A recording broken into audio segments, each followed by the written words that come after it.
आप सभी को राकेश मेहरा का नमस्कार। राकेश मेहरा जी के क्लासेस की तरफ से मैं आप सभी स्टूडेंट का हार्दिक स्वागत करता हूं। दोस्तों, राजस्थान एसआई भर्ती परीक्षा 2026 के संबंध में मैंने आपसे कुछ मशवरा मांगा था। आपने अपने मशवरे, आपका जो भी सिस्टम रहा, उसके संबंध में आपने मुझे कमेंट बॉक्स के माध्यम से बताया। इसके अलावा जो हमारा टेलीग्राम चैनल है राकेश मेहरा जी के क्लासेज, उसमें भी आपने काफी बढ़ चढ़कर हिस्सा लिया। कई स्टूडेंट से मैं पर्सनली मिला, हमारे खुद के स्टूडेंट हैं, पुराने स्टूडेंट हैं, उन सब से हमारी बात हुई इस राजस्थान एसआई के संबंध में, और उनकी स्थिति को देखकर मैंने ये कट ऑफ तैयार की है, जिसे मैं सटीक कट ऑफ कहूंगा। सटीक कट ऑफ है। जो समय लगा है उसका कारण यही है ताकि हम इसको ज्यादा से ज्यादा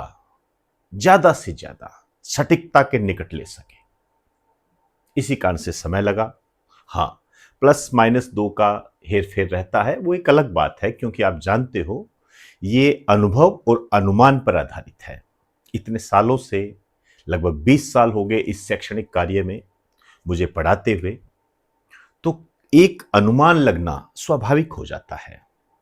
ठीक है, जब हम स्थितियों को देखते हैं तो कई बार ऊपर नीचे हो जाता है, उसे मैं स्वीकार भी करता हूं, और इसी कारण से हम इसको संभावित भी बोल देते हैं, और आपको इस संभावित को ही लेकर चलना है, क्योंकि ओवरऑल ये कहने में कोई झिझक नहीं है कि कट ऑफ वही होगी जो आयोग तय करेगा। जब रिजल्ट आएगा तभी पता लगेगा। लेकिन हम फिजिकल की तैयारी करें ना करें, ये कुछ क्वेश्चंस ऐसे होते हैं जो हमारे दिमाग में उथल पुथल मचा देते हैं। ये स्वाभाविक है। उसके निवारण के लिए ही मैं आज आपको कट ऑफ बताने जा रहा हूं। यदि मैं राजस्थान एसआई भर्ती परीक्षा 2026 के संबंध में बात करूं आपसे, तो आप कह सकते हो कि ये 1000 प्लस पोस्ट के लिए हुई थी। इसके अलावा इसमें 7 लाख प्लस अभ्यर्थी बैठे थे, स्टूडेंट बैठे थे, 7 लाख प्लस। 5 से 6 अप्रैल को 2 दिन 2 पारियों में हुई थी। एक हिंदी का पेपर होता है, एक जीके जीएस का पेपर होता है। यहां सबसे महत्वपूर्ण बात, जो कि आप जानते हो लेकिन मैं फिर भी बताना चाहूंगा, इसके अंदर कम से कम आपको 36% और इसके अंदर भी कम से कम आपको 36% लेने आवश्यक होते हैं। यदि इससे कम ले लिए तो फिर आप इसको यहीं बंद कर दीजिए और अपनी तैयारी चालू करें अन्य एग्जाम की। आप यहां पर समय बर्बाद ना करें, और ओवरऑल 40% आपके आने चाहिए, तभी आप आगे बढ़ सकते हो। नहीं तो यहीं पर रुक जाइए, यह आप भली भांति जानते हो। इस स्थिति में यदि मैं आपको यह कहूं तो कई ऐसे स्टूडेंट आए हैं जो इस 40% के क्राइटेरिया को पार नहीं कर पा रहे हैं, और ये जो पेपर हुए हैं इसके अंदर 36% भी प्राप्त नहीं कर पा रहे हैं, और ब्रिलियंट से ब्रिलियंट। अब उनकी जो गलती हुई है उसके कई कारण हैं। या तो उन्हें क्वेश्चन आ ही नहीं रहा होगा, या उन्होंने जल्दबाजी कर दी, या खुद ही मेरिट तय कर दी। ऐसे भी कई स्टूडेंट हैं जिन्होंने खुद ही मेरिट तय कर दी। पिछली बार इतनी गई थी, उससे पिछली बार इतनी गई थी, तो इस बार इतनी तो जाएगी। ये अंदाजा लगा के वो नेगेटिव में चले गए, और ऐसी कई दुखांत घटनाएं मैं इन 1-2 दिन में सुन चुका हूं। ऐसा हो चुका है। तो ये पेपर हमें ये बताता है कि हमें एग्जामिनेशन हॉल में बैलेंस ऑफ माइंड बना के रखना होता है। हमें जो भी आता है उसे करके आ जाइए। आप विश्वास करें, आप सही कर रहे हैं। यदि आप तैयारी की दिशा में आपने सही कदम उठाया है तो आप कट ऑफ या मेरिट तय ना करें। ऐसे कई स्टूडेंट हैं जिनके बारे में मैं सुन चुका हूं, और हमारे प्रिय स्टूडेंट हैं। बहुत समझाया था लेकिन फिर भी वहां पर अपनी विद्वानता दिखा के आ गए और यही उनकी गलती हो गई। 36% से भी कम आ रहे हैं तो खेल खत्म हो गया यहां पर। तो हिंदी और जीके जीएस है, इसमें जो हिंदी का पेपर रहा है उसके बारे में मैं आपको बताना चाहूंगा। 5 अप्रैल 6 अप्रैल को हिंदी का पेपर हुआ।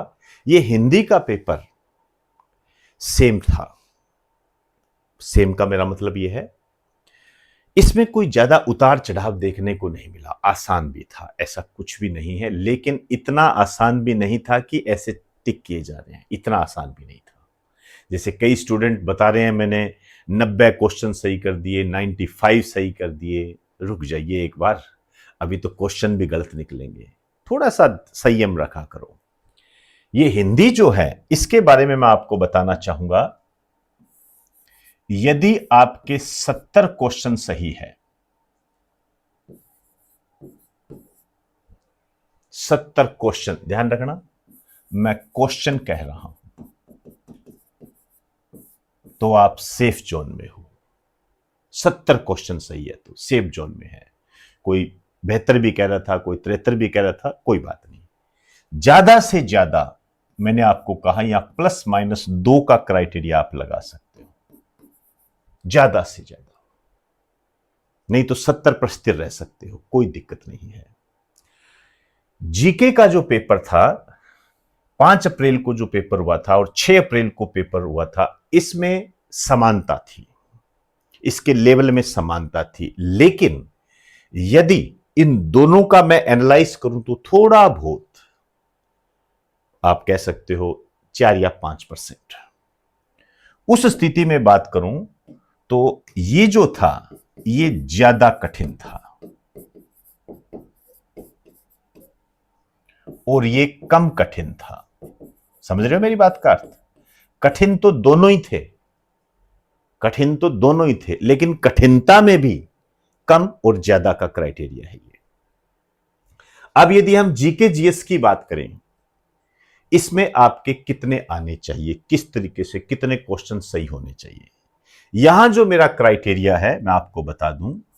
यदि आपके 42 क्वेश्चन सही हो रहे हैं ±2, ज्यादा से ज्यादा, आप सेफ जोन में हो। 42 क्वेश्चन की बात कर रहा हूं, ध्यान रखना, यहां मैंने लिख दिया है 42 क्वेश्चंस यदि आपके सही है तो आप सेफ जोन में हो। और ये मैं जनरल की बात कर रहा हूं।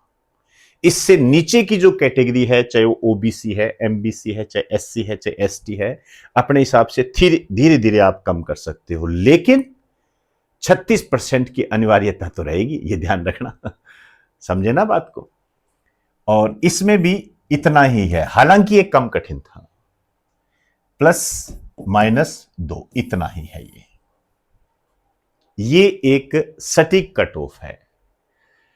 अब यदि इस दायरे में जो भी स्टूडेंट आता है वो फिजिकल की तैयारी स्टार्ट करते हैं, नंबर आप अपने हिसाब से निकाल सकते हो, जो भी नंबर आपके बनते हैं, आपको गणित ज्यादा आती है आप देख सकते हो, वो फिजिकल की तैयारी स्टार्ट कर सकते हैं। अब और कौन फिजिकल की तैयारी स्टार्ट करे, यहां मैं आपको एक बात और कहना चाहता हूं, ये मेरा पर्सनल है, ध्यान रखना। क्राइटेरिया ये है, जो बच्चे, यदि ऐसे स्टूडेंट जिनके 70 क्वेश्चन हिंदी में सही हो रहे हैं, ठीक है ना, 70 क्वेश्चन जिनके हिंदी में सही हो रहे हैं, और जीके जीएस में यदि वो पासिंग मार्क भी लेकर आ रहे हैं, मतलब 36% भी लेकर आ रहे हैं, तो वो फिजिकल की तैयारी स्टार्ट करते हैं। ये मैं क्यों कह रहा हूं? मैंने 36% वाले को भी फिजिकल की तैयारी के लिए कहा, 42 वाले को भी फिजिकल की तैयारी के लिए कहा। ये मैं इसलिए कह रहा हूं क्योंकि देखिए, फिजिकल को क्लियर करना इतना आसान नहीं होता है। फिजिकल उनका भी असफल होता है जिनके 80% आ रहे होते हैं, टॉपर जो होते हैं, वो भी फिजिकल क्लियर नहीं कर पाते हैं। मैं किसी का मजाक नहीं बना रहा हूं, मैं किसी की शारीरिक दुर्बलता को आगे नहीं रख रहा हूं, लेकिन मैं यहां पर मुझे मेरे स्टूडेंट को एड्रेस करने के लिए कहना पड़ रहा है। कई स्टूडेंट अपने सोच, जो शारीरिक संरचना उनकी इस तरीके से होती है कि वो फिजिकल की सोच ही नहीं सकते। ठीक है, वो पेपर देकर आ जाते हैं, दुबले पतले बहुत ज्यादा होंगे, कई बहुत ज्यादा मोटे होंगे। अब इसमें तो दौड़ना पड़ता है, गोला फेंकना पड़ता है, बहुत सारी चीजें होती है। और उसको यदि आप ये कहते हो कोई कि 1 महीने में आप इसको कवर कर लोगे, तो मेरे अकॉर्डिंग तो ये होता नहीं है। आप कोई नई जनरेशन के रूप में जेन जी हो, कोई कर सकते हो तो वो एक अलग बात है, उसके बारे में मैं कोई टिप्पणी नहीं करूंगा, ऐसा होता है।